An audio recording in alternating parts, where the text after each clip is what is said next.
दिल अजीज दोस्तों, सबसे पहले आप सभी को संतोष सारंग का प्यार भरा नमस्कार। आप देख रहे हैं वर्णिका हिंदी। आज से हम हर हफ्ते रविवार को लेकर हाजिर होंगे एक खास कार्यक्रम जो केंद्रित होगा साहित्य और कला पर। हम इस खास कार्यक्रम में देश के उन चुनिंदा कवियों को लेकर आएंगे, उन साहित्यकारों को लेकर आएंगे, उन कलाकारों को लेकर हाजिर होंगे जिनकी रचनाओं में आम आदमी का दर्द होगा, दलित पिछड़ों वंचितों का संघर्ष होगा, स्त्रियों की पीड़ा होगी और लोक जीवन और समाज का यथार्थ होगा।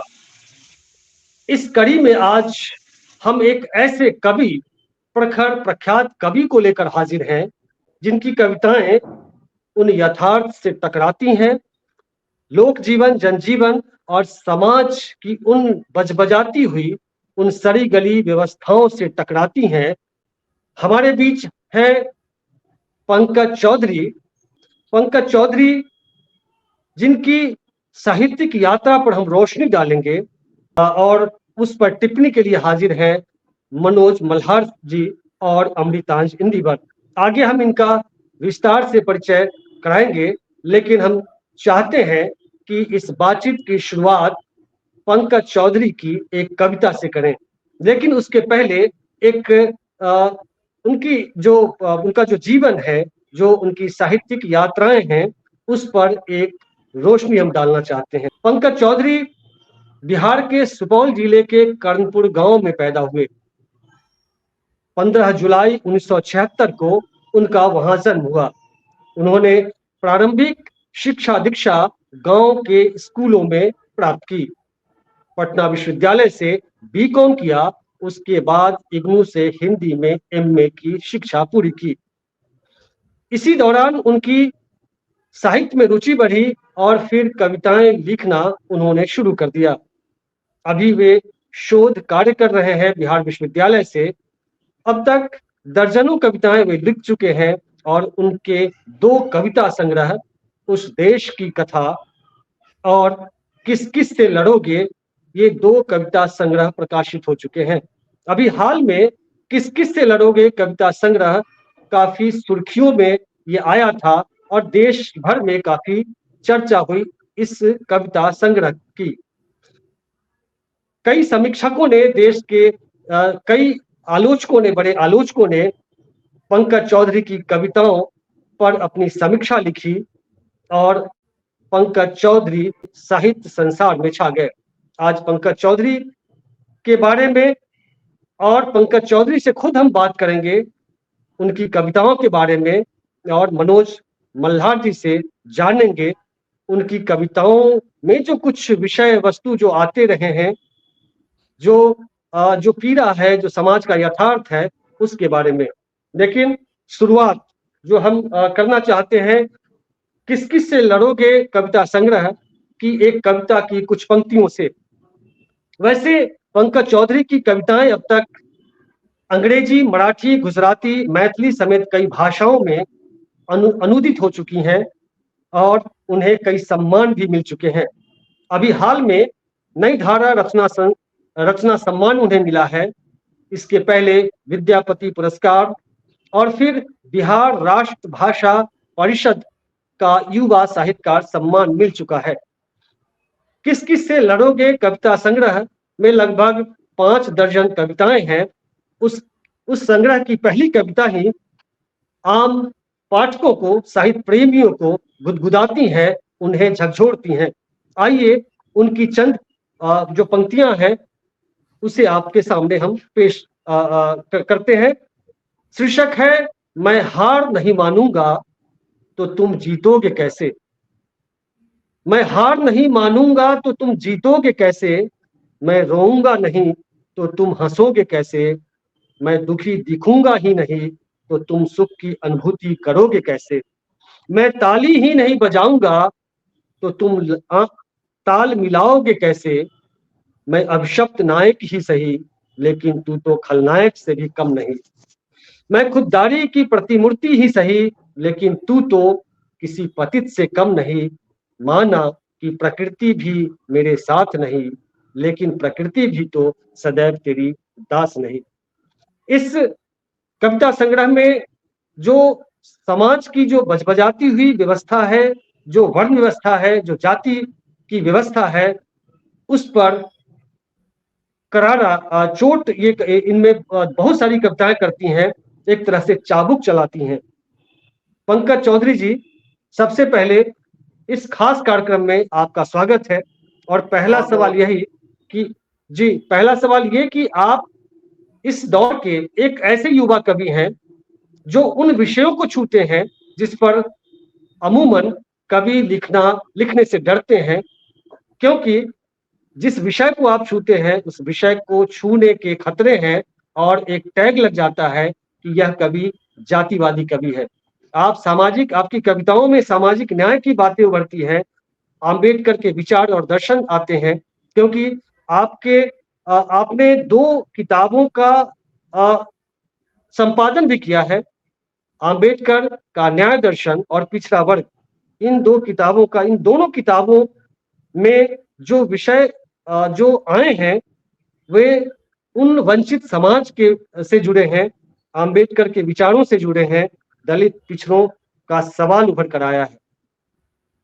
क्या है पूरा आपका रचना संसार, और जो आपका चिंतन है, जो आपका दर्शन है, या आपके अंदर जो छटपटाहट है, वो कहां से आती है और कैसे रचना संसार को आप करते हैं? पंकज चौधरी जी। बहुत बहुत धन्यवाद संतोष भाई कि आपने वर्णिका पे मुझे बुलाया। मेरे साथ हमारे बहुत ही 2 प्रबुद्ध मित्र दिल्ली यूनिवर्सिटी के कमला नेहरू कॉलेज में असिस्टेंट प्रोफेसर, कवि, आलोचक और फिल्म क्रिटिक मनोज मल्हार मौजूद हैं। हमारे साथ लेखक, पत्रकार, कहानीकार, टीचर और शोधार्थी अमृतांजन इंदिवर भी मौजूद हैं। मैं आपके साथ इन दोनों प्रबुद्ध मित्रों का अभिनंदन करता हूं। जहां तक जाति से संबंधित या जो सामाजिक राजनीतिक विसंगतियां हैं उनको लिखने का सवाल है, तो संतोष भाई मैं यही कहना चाहूंगा कि हम जिस समाज में पैदा लिए हैं उस समाज की सबसे बड़ी समस्या है जाति। उस समाज की सबसे बड़ी समस्या है धर्म। ये जाति आपको कहीं का नहीं छोड़ती है। जाति एक ऐसी समस्या है जो आपको चारों ओर से घेरे हुए है। आप बगैर जाति के यहां पे सांस भी नहीं ले सकते हैं। आपका कोई भी काम बगैर जाति के, आप किसी भी काम को बगैर जाति के अंजाम नहीं दे सकते हैं। मैंने आपको पहले ही कहा है कि जिस समस्या से आप सबसे ज्यादा ग्रसित हैं, जो आपको चारों ओर से घेरे हुए हैं, जाहिर है कि आपका ध्यान जो है उसी ओर जाएगा, और जो चीजें आपको सबसे ज्यादा संवेदित करेंगी, प्रभावित करेंगी, उन्हीं चीजों को आप अपनी कविताओं में लाएंगे या साहित्य में लाएंगे। तो मेरे साथ भी यही हुआ है। मैं बिहार के जिस गांव में मेरा जन्म हुआ, जातिवाद की वहां पे चीन से भी लंबी दीवार खड़ी है। हालांकि वो दीवार अब मतलब टूट रही है, छोटी हुई है, लेकिन अभी भी वो दीवार जो है सो अभी वो दीवार खड़ी है। मैं बचपन से ही इस समस्या से जूझ रहा हूं और मैं इसका सबसे ज्यादा भुक्तभोगी रहा हूं। अपने परिवार में, अपने समाज के लोगों को, जो दलित, पिछड़े, वंचित समाज के लोग हैं, उनको किन किन प्रताड़नाओं से गुजरना पड़ता है, ये मैं बचपन से ही देखते आ रहा हूं। दिल्ली जैसे महानगर में भी इस समस्या से कोई महरूम नहीं है। दिल्ली में तो मेरा ख्याल है कि आज सबसे ज्यादा जातिवाद है, समझे ना। तो अब सवाल यह पैदा होता है कि हम अपनी कविताओं में किस विषय को सामने लाएंगे। जाहिर सी बात है कि जाति मेरी कविताओं के केंद्र में है और सबसे ज्यादा मैंने जाति को ही आधार बनाकर कविताएं लिखी हैं।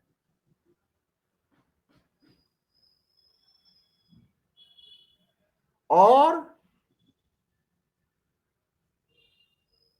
मतलब एक कविता आपकी है साहित्य में जातिवाद।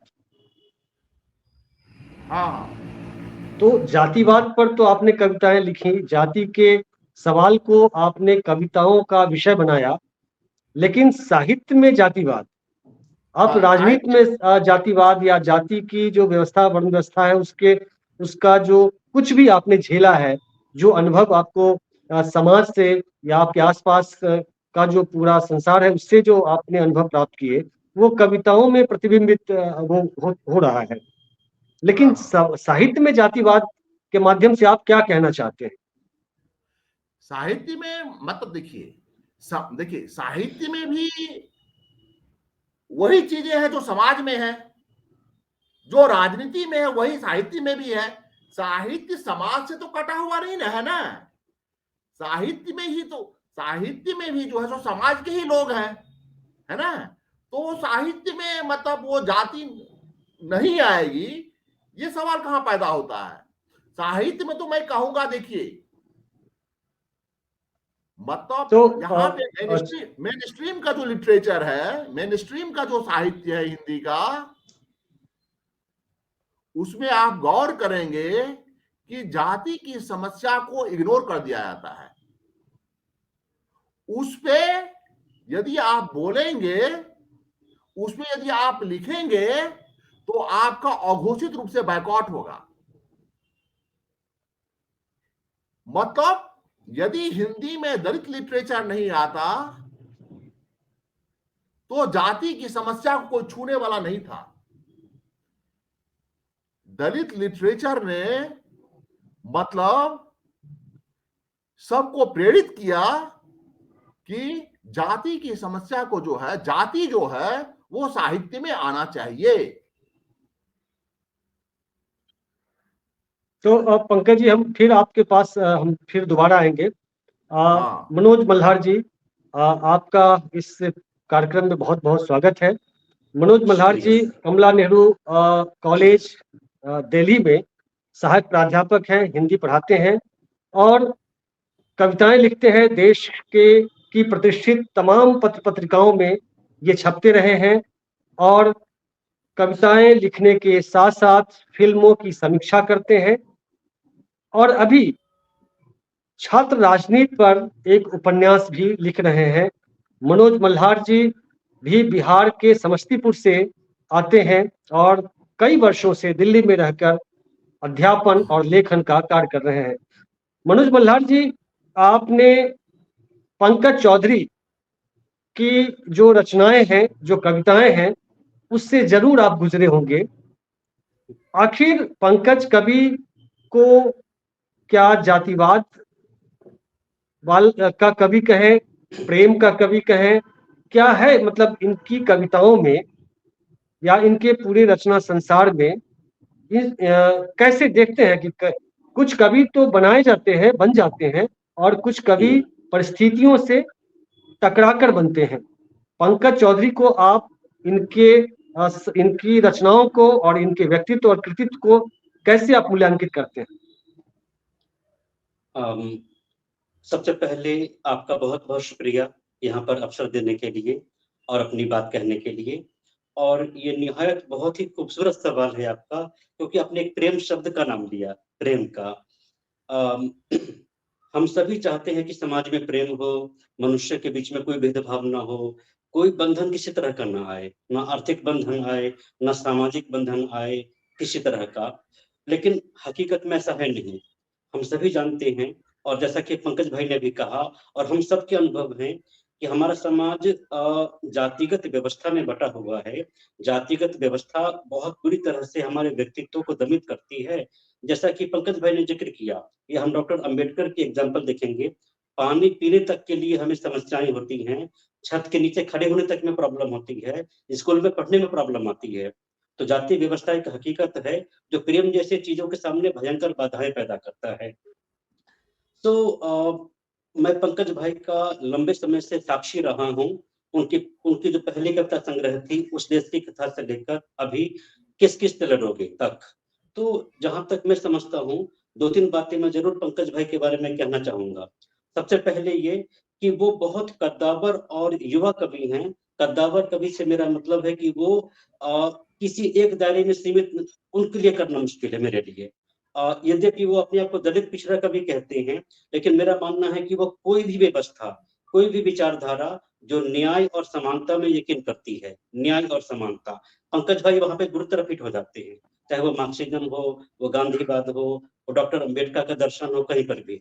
क्योंकि वो जो सामाजिक वर्चस्व है, जो ब्राह्मणवादी वर्चस्व है, जो समाज में अपना वर्चस्व स्थापित करना चाहती है, और जो भी सुविधा के, शिक्षा के, रोजगार के केंद्र हैं, सांस्कृतिक गतिविधियों के केंद्र हैं, वहां पर एक तरह से शिकंजा जमाए हुए हैं वो। जहां पर दलित, पिछड़े या गरीब लोगों के लिए कोई अवसर ही नहीं है, वहां पर वो प्रवेश भी नहीं कर पाते। पंकज भाई उनके खिलाफ कविता लिखते हैं और एक न्याय और बराबरी के लिए कविता लिखते हैं। ये उनकी बहुत बड़ी ताकत है। दूसरा ये कि पंकज भाई एक आक्रामक कवि हैं। पंकज भाई का जो शिल्प है वो अद्भुत है। हम सहमत हों या असहमत, इग्नोर नहीं कर सकते पंकज भाई की कविताओं को, क्योंकि वो अपनी संरचना में बिल्कुल नया है।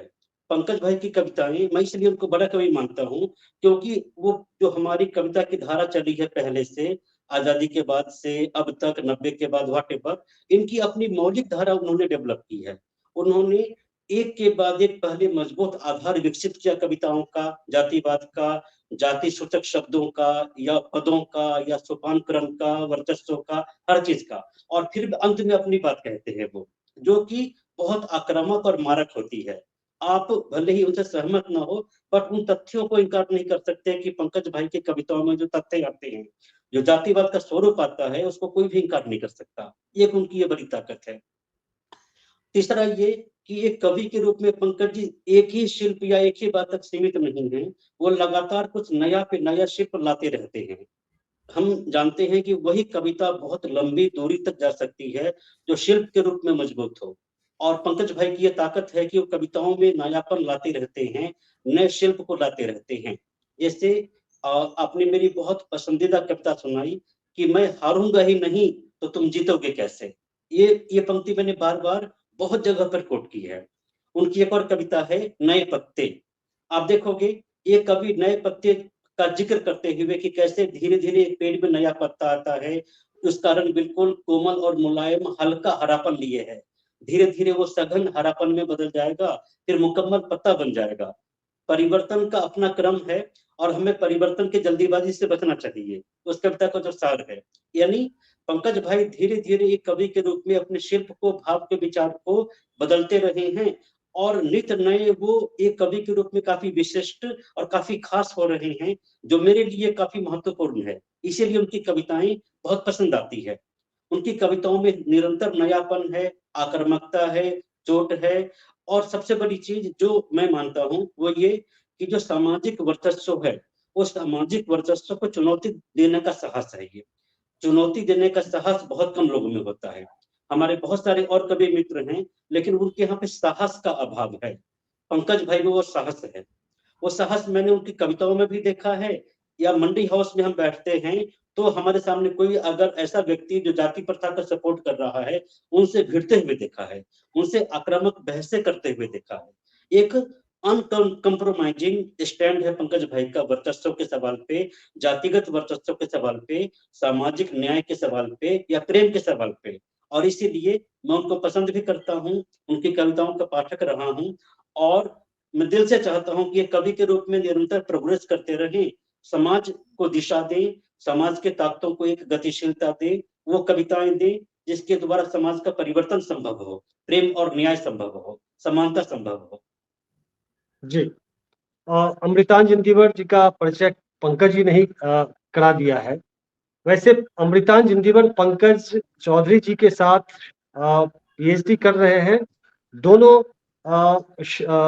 एक साथ शोधार्थी हैं और अमृतांजन जिंजीवर की साहित्य में रुचि है और वो लगातार लिखते हैं कविताएं, कहानियां। अमृतांजन जिंजीवर, आप ये बताएं कि कमल भारती जैसे बड़े आलोचक, चिंतक, दलित चिंतक, आलोचक, प्रियदर्शन, कमलेश वर्मा जैसे जो लेखक, आलोचक, कवि हैं, वे पंकज चौधरी पर समीक्षा लिखते हैं, आलोचनात्मक लेख लिखकर इनको सामने लाते हैं। इसका मतलब है कि पंकज चौधरी की रचनाओं में कुछ ऐसी बातें तो जरूर हैं जो बड़े कवियों को एक तरह से इनकी कविताएं उन्हें जलाती भी होंगी कि एक उस समाज से आने वाला जिसे जो ऊपर का समाज है, जो ताकतवर समाज है, उसे कभी ये शायद अपच होगा कि निचले समाज से लोग कवि और साहित्यकार बने। ये साहित्य में जातिवाद का जो सवाल है, जो कविता भी है, इनकी कविता का शीर्षक भी है। आप चूंकि इनके साथ कोर्स वर्क वगैरह किया है पीएचडी में, इनको निकट से देखते हैं, और क्या अनुभव है इनके साथ आपने समय गुजारा है, इनके व्यक्तित्व और कृतित्व पर आपकी क्या टिप्पणी है? जी, दरअसल पंकज चौधरी से पहली मुलाकात कक्षा में होती है, जब मैं पीएचडी का शोधार्थी के रूप में इनके साथ बैठता हूं, तो मैं ऐसे अनजान को समझता हूं। लेकिन इसी दरमियान हमारे एचओडी इनका परिचय देते हुए कहते हैं कि आप सभी शोधार्थियों के बीच एक नामचीन युवा कवि बैठे हैं जिससे आप लोग अनजान हैं। मैं उनको आमंत्रित करता हूं, जिनका नाम है पंकज चौधरी। पहली बार मैं इन्हें क्लासरूम में देखा कि पंकज चौधरी रोज आते हैं, हम लोग के बीच बैठते हैं और इतने प्रसिद्ध कवि हैं, और इन्होंने मंच के जरिए कविता का पाठ किया। उस दिन हम लोग परिचित हुए कि पंकज चौधरी अपने भोगे हुए सत्य को समाज में जो सामाजिक बुनावट है, जो वर्चस्व है, जो जन संघर्ष हो रहा है, जातीय संघर्ष हो रहा है, उसको कवि अपने शब्दों के जरिए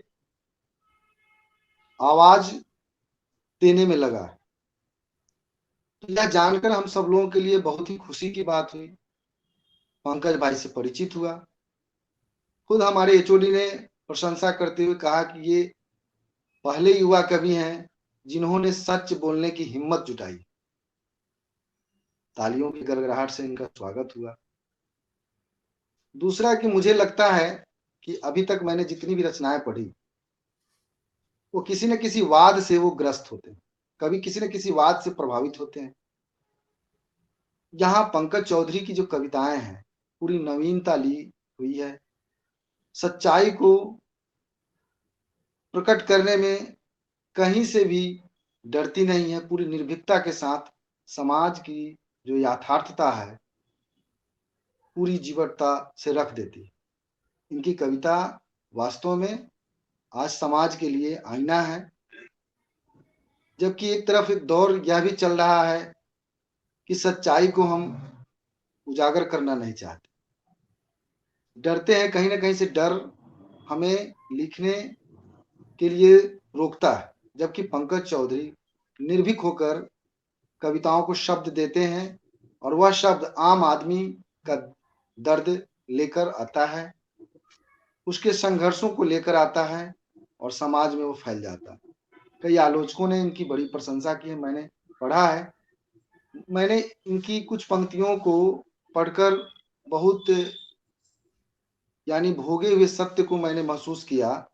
उसमें एक पंक्ति है, क्रिमिनल है तो क्या हुआ अपनी जाति का है, क्रिमिनल है तो क्या हुआ अपनी जाति का है, दंगाई है तो क्या हुआ अपनी जाति का, खूनी है तो क्या हुआ अपनी जाति का है। इस तरह के शब्द तो सीधे सीधे जो कविता लिखने की जो परंपरा है, जो शास्त्रीय पद्धति है, उसको दरकिनार करके एक नई धारा, एक काव्य की नई धारा का सूत्रपात करती है। इनकी कविता आम आदमी के संत्रास, घुटन टूटन और उसके बीच जो पनप रही जो समस्याएं हैं, जो विसंगतियां हैं, उसको उजागर करती। आज जाति में भी कई उपजातियां हैं। हम यह नहीं कह सकते कि हम श्रेष्ठ जाति हैं। श्रेष्ठ जाति में भी लोग जब बात करते हैं तो कहते हैं कि वो इस समूह का है। मतलब जाति में भी जाति, और ये जाति कभी जाति ही नहीं। इन्होंने लिखा भी है कविता की एक पंक्ति में, इनका जिक्र है, जाति जाति ही नहीं। एकदम तल्ख सच्चाई है। इनकी कविता समाज को एक नई राह दिखा रही है। दूसरी बात की समाज में मैंने महसूस किया है, पढ़े लिखे लोग कहते हैं, एक व्यक्ति ने कहा बात ही बात में कि जात गंगा है। मतलब बिहारी समाज में खास करके देखा जाए तो यहाँ जात को बहुत पवित्र माना जाता है। हम जहां भी जाते हैं तो सबसे पहले जात जानने की कोशिश होती है। वो अलग बात है कि हम साहित्य में रहीम, रैदास आदि के पद पढ़ते हैं, उसका लोग गायन वादन भी करने लगे हैं, लेकिन वह शब्द केवल किताबों के बीच ही रह जाते हैं। वह केवल लोगों को उपदेश देने के लिए होता है। तो मुझे लगता है कि पंकज चौधरी की जो कविता है और एक कविता संग्रह का जो नाम है किस किस से लड़ोगे, पूरी समाज की जीवटता और यथार्थता को बोध कराता है। इनका कविता संग्रह उसको एक बल देता है। और जो ये जनसंघर्ष से जो पनपा हुआ, हम ये एक शब्द में कह सकते हैं कि जो पंकज चौधरी ने जो देखा है, जो सुना है, समझा है, जो समाज को भोगा है, उन तमाम चीजों को उन्होंने कविता में एक स्वर दिया। जी जी पंकज चौधरी जी, क्या और कुछ जोड़ना चाह रहे हैं?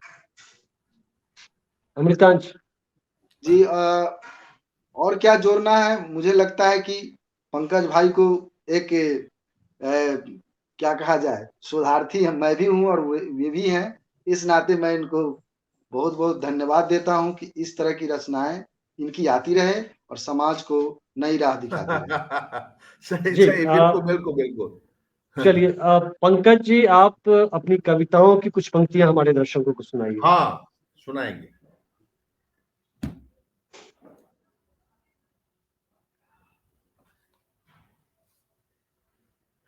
मैं एक छोटी सी कविता का पाठ करता हूं।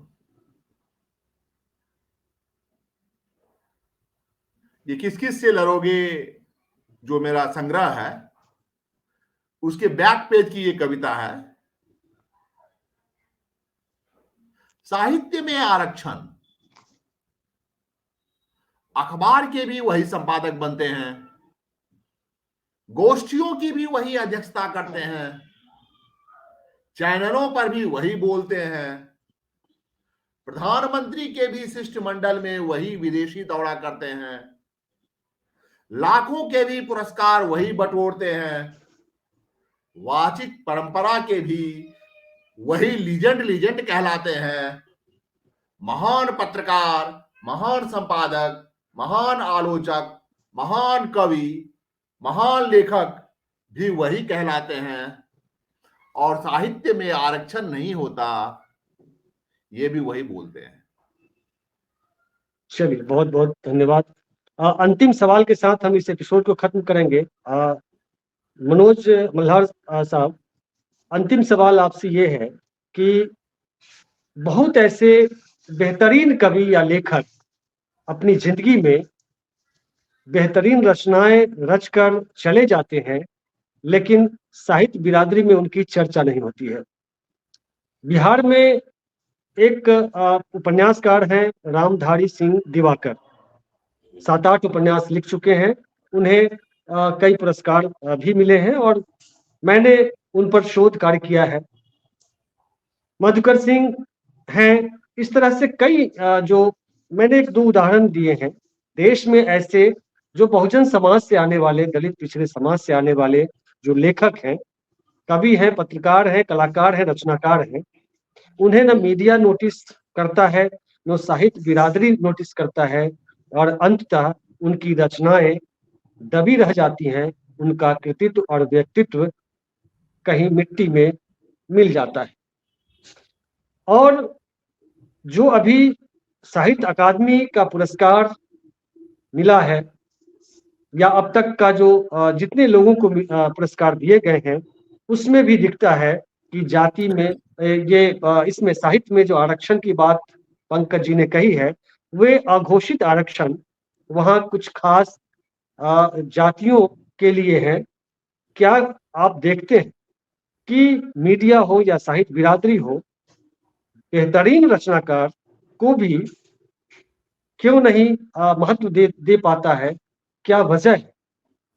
यहाँ भी वर्चस्व की लड़ाई है, यहाँ भी जातीय मामला है। बेशक बेशक संतोष जी, जैसे पंकज भाई ने अभी कविता का पाठ किया, तो ये बहुत तार्किक और प्रमाणिक सत्य है कि जितने हमारे मीडिया संस्थान हैं या पुरस्कार देने वाली संस्थाएं हैं या साहित्य अकेडमी है या हिंदी अकेडमी है या फिर और भी बहुत सारी पत्र पत्रिकाएं हैं, वहां पर वर्चस्व तो है उनका। जो अपर कास्ट हैं, जो अपर वर्ग हैं, उच्च वर्ग है, उनका वर्चस्व तो है। वैचारिक वर्चस्व भी है, आर्थिक वर्चस्व भी है, और वो बहुत जल्दी जो दूसरे लोग होते हैं उनको आने नहीं देते। खासतौर से ऐसे लोगों को जो प्रतिरोध की आवाज बुलंद करते हैं, जिनके पास एक साहसिक आवाज है, उसको वो बिल्कुल सुनना नहीं चाहते, सुनना पसंद नहीं करते, क्योंकि इससे उनकी सत्ता हिलती है या उनकी सत्ता को चुनौती मिलती है। ये बिल्कुल सच है कि यदि आप खुद अपना संगठन नहीं बनाते, हमारी पत्र पत्रिका खुद नहीं होगी, हमारे खुद चैनल नहीं होंगे, तो शायद हम सचमुच आगे नहीं बढ़ पाएंगे। तो ये आपकी पहलकदमी की मैं तारीफ करूंगा, ये बहुत अच्छी पहलकदमी है। ऐसी और सारी पहलकदमियां होनी चाहिए, जब दलित, बहुजन और गरीब, इन सब की आवाज दूर तक जाए। और फिलहाल तो कोई शक नहीं कि संजीव जी को साहित्य अकादमी दिया गया, और उसके पीछे भी मैं मानता हूं कि हमारा सामाजिक आंदोलन जिम्मेदार है। हम दलित बहुजन ने संघर्ष करके ऐसे हालात पैदा किए कि उनको इनाम देने के लिए बाध्य होना पड़ा, वो भी ऐसे कथाकार को जो संभवतः आजादी के बाद श्रेष्ठतम कथाकारों में हमारे यहाँ पे लंबे समय से मौजूद रहे हैं। सो धीरे धीरे ही सही, हम उन जो स्पेस हमारे लिए हैं उसमें हमारी जगह बननी चाहिए, और जगह बनेगी, और वो जगह जैसे भी हो हमें लड़ के लेना चाहिए, ताकि उनके वर्चस्व को धीरे धीरे हम खत्म कर सकें, और समाज में सामाजिक समानता, राजनीतिक समानता, व्यक्तिक समानता, जेंडर की समानता, ये सब हम ला सकें। ये मेरा मानना है। मेरा ये भी मानना है कि जो मौजूदा बहुत सारे लेखक संगठन हैं, जो दलित संगठन नहीं है, उनमें बहुत सारे जनवादी संगठन भी हैं या मार्क्सवादी संगठन भी हैं, उनके यहाँ भी मैंने देखा है कि जबरदस्त जातिगत वर्चस्व है, और बहुत जल्दी वो दलित पिछड़े कवियों को स्वीकार नहीं करते। लेखकों का, कवियों का, आलोचकों का अपना अपना एक तरह का समूह है, उस समूह में ही वो लोगों को आगे बढ़ाते हैं। और बहुत जल्दी यदि यदि आप उस समूह से नहीं जुड़े हैं या उस समूह में उनकी दास्ता स्वीकार नहीं करते, या उनका सीधे सीधे कहें तो लल्लो चप्पो स्वीकार नहीं करते, तो आपको भाव नहीं देंगे, आप उपेक्षित रह जाएंगे। जैसे कि रामधारी सिंह दिवाकर सर के साथ हुआ, या जैसे संजीव जी के साथ हुआ, या जैसे चंद्र किशोर जायसवाल जी के साथ हुआ, बहुत सारे नाम ऐसे हैं ये। तो मैं बिल्कुल इत्तेफाक रखता हूँ कि जो भारत में, खासतौर से हिंदी प्रदेश में, जो साहित्य की संस्थाएं हैं जो किसी को इनाम देती हैं, मान्यता देती हैं, समाज में आगे बढ़ाती हैं, प्रकाशित करती हैं, उस पर एक जातिगत नियंत्रण है, जातिगत कंट्रोल है वो। और ये दलित बहुजन के लोगों के सामने चुनौती है कि कैसे उस वर्चस्व को तोड़े, उसको अस्वीकार करे, या तो उनके पैरेलल आए या फिर उनके ही सत्ता को तोड़ करके अपना सत्ता स्थापित करे, या कम से कम बराबरी पे आए। ये हम सबके सामने ना चुनौती है। पंकज भाई इस मजबूत चुनौती की मजबूत आवाज हैं, हमारे बहुत सारे कवि मित्रों, लेखक कवियों के अलावा। तो मैं ये मानता हूँ सर। जी, बहुत बहुत शुक्रिया आप सबका हमसे जुड़ने के लिए। इस कार्यक्रम को खत्म करने के पहले एक जो प्रतिनिधि कविता है, किस किस से लड़ोगे कविता संग्रह की कुछ पंक्तियां मैं यहाँ पेश करना चाहता हूँ, सुनाना चाहता हूँ। किस किस से लड़ोगे यहाँ, किस किस से लड़ोगे यहाँ, कोई यहाँ ब्राह्मणवादी है तो कोई यहाँ राजपूतवादी, कोई यहाँ कायस्थवादी है तो कोई यहाँ कोयरीवादी कुर्मीवादी, कोई यहाँ यादववादी है तो कोई यहाँ बनियावादी, यहाँ कोई वाल्मीकिवादी खटिकवादी, कोई यहाँ हिंदूवादी है तो कोई यहाँ मुस्लिमवादी ईसाईवादी, कोई यहाँ पूंजीवादी है तो कोई यहाँ ईगोवादी, यहाँ कोई अभिजातवादी है तो कोई यहाँ बिहारीवादी है तो कोई यहाँ यूपीवादी, एमपी वादी, कोई यहाँ अफसरवादी है तो कोई यहाँ तलवावादी, कोई यहाँ बकवादी है तो कोई यहाँ इस्तेमालवादी, कोई यहाँ अफसरवादी है तो कोई यहाँ कुलीनतावादी दयावादी, सब यहाँ आदमी के वेश में वादी है और वाद का आदि है, इंसानियत का ताज गिरा रखा है, इंसानियत का ताज गिरा रखा है, आदमी बने भी तो बने कैसे, सबने ऐसे ऐसे वादों का मल खा रखा है। तो हमारे दर्शकों से अगर हमारे दर्शक चाहते हैं पंकज चौधरी जी को पढ़ना, तो किस किस से लड़ोगे जो ये कविता संग्रह है, सेतु प्रकाशन से यह पब्लिश है, ये कविता संग्रह आप यहाँ से प्राप्त कर सकते हैं। अंबेडकर का न्याय दर्शन, ये संपादन पंकज चौधरी जी ने किया है। ये किताब है जो अनन्य प्रकाशन से प्रकाशित है। आप यहाँ से इन किताबों को प्राप्त कर सकते हैं और पंकज चौधरी को पढ़ सकते हैं। तो चलिए एक बार फिर आप सभी का बहुत बहुत धन्यवाद। आपने अपना बेशकीमती समय निकालकर हमारे दर्शकों के लिए आपने समय निकाला और हमसे जुड़े, इसके लिए आप सबको शुक्रिया। तो दर्शकों, फिर हम अगले हफ्ते किसी कवि, साहित्यकार या कलाकार के साथ हाजिर होंगे। इन्हीं विषयों पे बात करेंगे, कला और साहित्य पर विमर्श होगा। तो तब तक के लिए हम विदा चाहते हैं। नमस्कार, शुक्रिया।